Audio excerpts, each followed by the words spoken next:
लाखों साल से हम पीपल को पूजने वाले लोग बाहर के आक्रांताओं के आने पर उन्होंने कहा जी आप पेड़ की पूजा करते हो तो हम ऑफेंसिव हो गए। आज साइंस ने प्रूव करा है कि भाई ऑक्सीजन देता है पीपल, 24 घंटे ऑक्सीजन देता है, 24 घंटे ऑक्सीजन देने वाला पेड़ है। इसलिए हमारे पूर्वज कभी कटने नहीं देते थे पीपल को, चाहे खेत में हो चाहे घर में हो, पीपल को काटा नहीं जाता था। जिस जगह पे पीपल होता था उसे कटने नहीं देते थे, बोले उसका वंश नाश हो जाएगा। ऐसी भ्रांतियां फैलाई। अब कुछ लोग कहते हैं ये ब्राह्मणों ने ना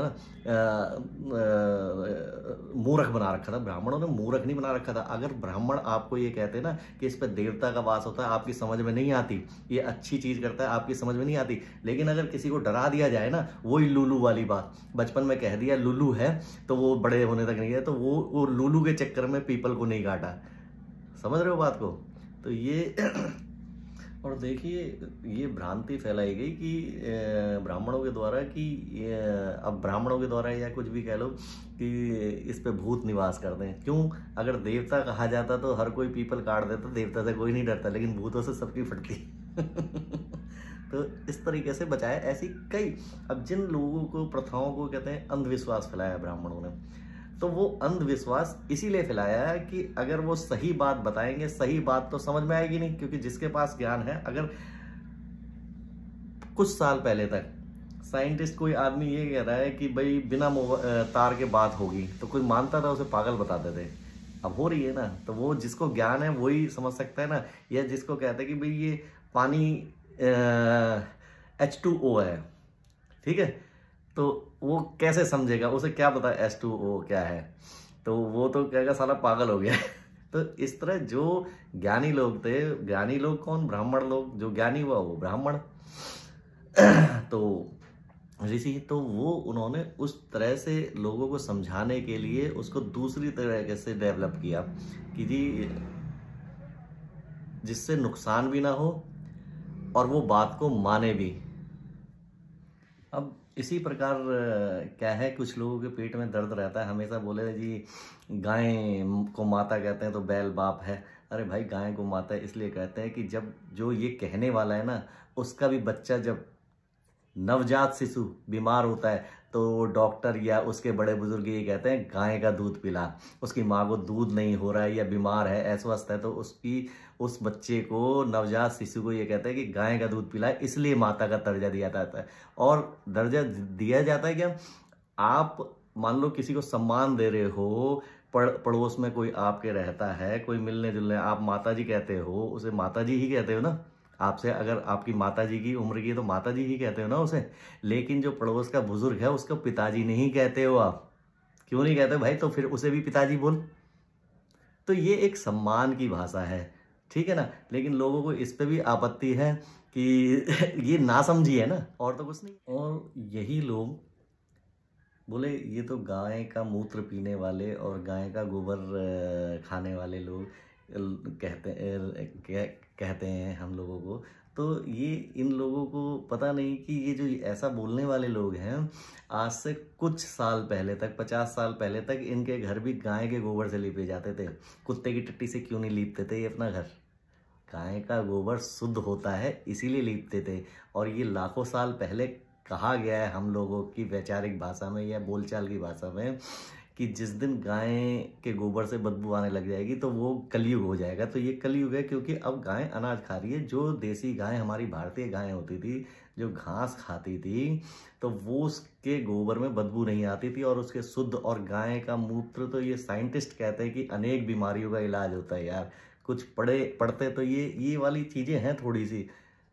अरे यही लोग, कई बार मैंने देखा है ये चीज़ कहते हैं कि यार ये ब्राह्मण तो बड़ा बकरा काटते थे, बलियाँ देते थे और ऐसा करते थे, बहुत जीव हत्या करते थे और हमें उपदेश दे रहे हैं। तो भाई मैं यही तो बात कहता हूँ कि सबसे पुराना धर्म सनातन धर्म था। तो उनमें एक प्रचलन था, आज से कुछ साल पहले तक मंदिरों में बलि दी जाती थी और पूरी व्यवस्था होती थी बलि की। अभी 5-7 साल पहले तक नेपाल में एक गढ़ी मैया का मंदिर था, एक दिन में लाखों भैंसें काटा करती थी। तो लेकिन कहने का मतलब तो यही है, मैं इसीलिए तो कहता हूँ सारे धर्म नकल हैं सनातन की। अब ये कुरीति थी तो वो सुधार ली ना सनातन ने। आज तो नहीं कटती ना, सुधार लिया ना। तो आप कब सुधरेंगे भाई? नेपाल में इतना बड़ा उत्सव होता था जो गढ़ी मैया का, वो बंद कर दिया। आप कब सुधरेंगे भाई? कहना बंद करो और शुरू करो। अच्छा, एक चीज़ और बड़ी कही जाती है कि मनुस्मृति में ये लिखा कि भाई अगर शूद्र वेद सुन भी लेंगे तो उनके कान में पिघला हुआ शीशा डाल दिया जाएगा। तो भाई मुझे एक बात बताओ ज़रा, अगर आज की तारीख में एक मुहावरा है छोटा सा, काला अक्षर भैंस बराबर। क्या काला अक्षर भैंस बराबर होता है? लेकिन वो उसके लिए है, अनपढ़ के लिए, जिसको अक्षर का ज्ञान नहीं है ना, तो वो उसके लिए वो काली चीज़ भैंस बराबर होती तो नहीं है ना एक्चुअली।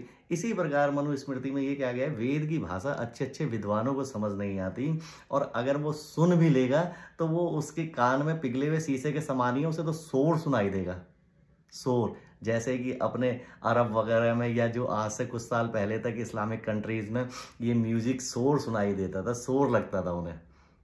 समझ रहे हो ना बात को? इस तरह थोड़ा थोड़ा समझ। अच्छा, कौन लोग हैं ये जो कहते हैं कि आप नाग की भी पूजा करते हो, पेड़ की भी पूजा करते हो, जल की भी पूजा करते हो, हमें खाने नहीं देते? तो भाई लोगों, यही तो आज साइंस कह रहा है, बायोडाइवर्सिटी। और है क्या? हर चीज़ को प्रिजर्व करना, ये नेचर इसी प्रकार चलता है। हर चीज़ एक दूसरे से, आज शेर को सुरक्षा कर रहे हैं कि शेर कम हो गए तो खरीद के ला रहे हैं दूसरे देशों से। ये बायोडाइवर्सिटी यही है, हर चीज़ का एक दूसरे से लिंक है, एक सर्कल है। सांप रहेगा तो कीड़े मकोड़ों को खाएगा, दूसरी चीज़ों को खाएगा तो वो उसको खाएगा, तो ये एक सर्कल है। इसे ही बायोडाइवर्सिटी कहते हैं। और साइंस इसको कि बस जंगल तभी बचेंगे जब शेर भी होगा, सांप भी होगा। तो ये लाखों साल से हमें हमारे धर्म में समझाया गया है भाई कि भाई ये सब चीज़ें ज़रूरी है, ठीक है ना। अब खाने वालों को क्या पता, मूर्ख को आप क्या, वही वाली बात आ जाती है, भैंस के आगे बीन बजाना। अच्छा, कुछ लोग जैसे यूपीएससी के कुछ कोच भी हैं, वो कहते हैं मनुस्मृति ने ना बड़ा नाश किया हमारे देश का, जबकि मेरा मानना उल्टा है। मैं ये कहता हूँ मनुस्मृति की वजह से तो आज हम सभ्य समाज में जी रहे हैं। अब किसी किताब को अगर आप समझ के नहीं पढ़ोगे तो वो तो आप उसका अनर्थ ही निकालोगे ना, अर्थ का अनर्थ निकाल दोगे। जैसे किसी साइंस लैब में आप आर्ट साइड के स्टूडेंट को भेजेंगे, वो क्या करेगा? अनर्थ ही करेगा ना, उस लैब का नाश कर देगा। उसे पता ही नहीं किसका धर्म क्या है, किस लिक्विड का धर्म क्या है, किस पदार्थ का कितने कंटेंट में मिलाना है, उसे कुछ पता नहीं। वो लैब का नाश कर देगा, उल्टी सीधी चीजें मिलाएगा और लैब खत्म। तो मनुस्मृति ने तो यही बताया है ना, एक तरीके में, एक क्लासिफाइड करके उन्होंने। और मनुस्मृति ने तो कभी कहा ही नहीं, उसने तो, मनुस्मृति ने तो ये कहा कि आप अगर पिछड़े हुए हो, ज्ञानी हो, तो आगे आ जाओ, आगे वाला पीछे चला जाएगा अगर उसमें बुद्धि नहीं है। मनुस्मृति ने, लेकिन आपने पढ़ा नहीं है तो इसलिए अनर्गल बातें होती हैं। अच्छा, मनुस्मृति को बुरा कहने वाले वे लोग हैं, आप ये समझिए कि लाखों साल पहले उन्होंने कानून लिख दिया, ऋषि मनु ने एक कानून बना दिया। मनुस्मृति कानून की किताब है, धार्मिक किताब नहीं है, कानून की किताब है।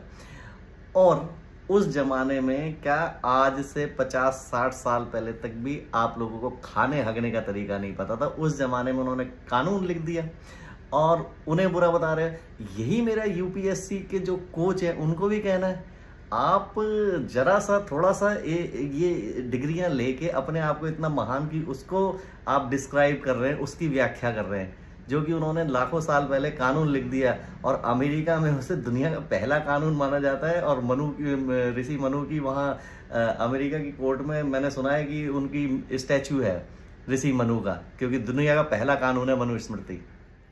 अच्छा, कुछ लोग ये भी कहते हैं, मैंने वो कि यार ब्राह्मणों ने हमारे साथ इतना अन्याय किया है और हमें उनके पैर छूने होते थे और देखते हैं नमस्कार करना होता है पहले। तो मैं उन्हीं लोगों से कहता हूँ, अब वे लोग हर जगह पोस्ट पे हैं, अब वो टीचर भी हैं, कुछ थाने में भी हैं।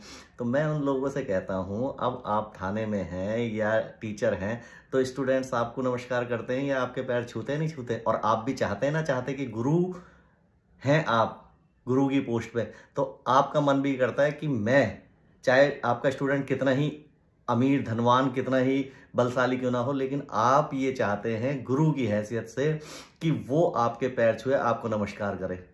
इसी तरह थाने में या किसी भी पोस्ट पे ऐसा प्रोटोकॉल होता है, हर पोस्ट का एक प्रोटोकॉल होता है। इसी तरह ब्राह्मण का भी प्रोटोकॉल होता है। ब्राह्मण माने ज्ञानी, जो ज्ञानी था, जो गुरु की पदवी दी जाती थी, उसके पैर छुए जाते थे। अच्छा चलिए, सारी बुराइयों को छोड़िए।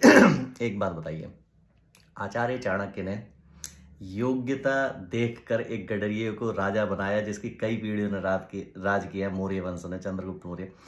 तो ना तो आचार्य चाणक्य ने अपने को भगवान सिद्ध किया कभी, ना आप लोगों ने उन्हें इतना सम्मान दिया है। जो भी सम्मान दिया ज्ञानी लोगों ने दिया है, चाहे क्षत्रियों ने, चाहे ब्राह्मणों ने, चाहे किसी ने भी। उन्होंने माना है जो पढ़े लिखे बुद्धिजीवी वर्ग था, चाहे वो किसी भी जाति का रहा हो, जातियां तो थी नहीं है, लेकिन कभी माना है कि आपने? आचार्य चाणक्य ने खुद को कहा कि मैं भगवान हूँ। जैसा कि आज मैं पंजाब में भी देखता हूँ सिखों को कि हमने यहाँ तक राज किया, वहाँ तक राज किया। आचार्य चाणक्य ने तो कभी नहीं कहा कि भाई मैंने इतना पहुँचाया, या मैंने यूनान को मार मार के भगा दिया था, यूनानियों को सेल्यूकस की बेटी दे गया था अपनी। उन्होंने कभी वो नहीं करी। ये तुच्छ लोगों की तुच्छ बातें होती हैं, और हम लोग बहुत बेहतर बुद्धि के लोग हैं।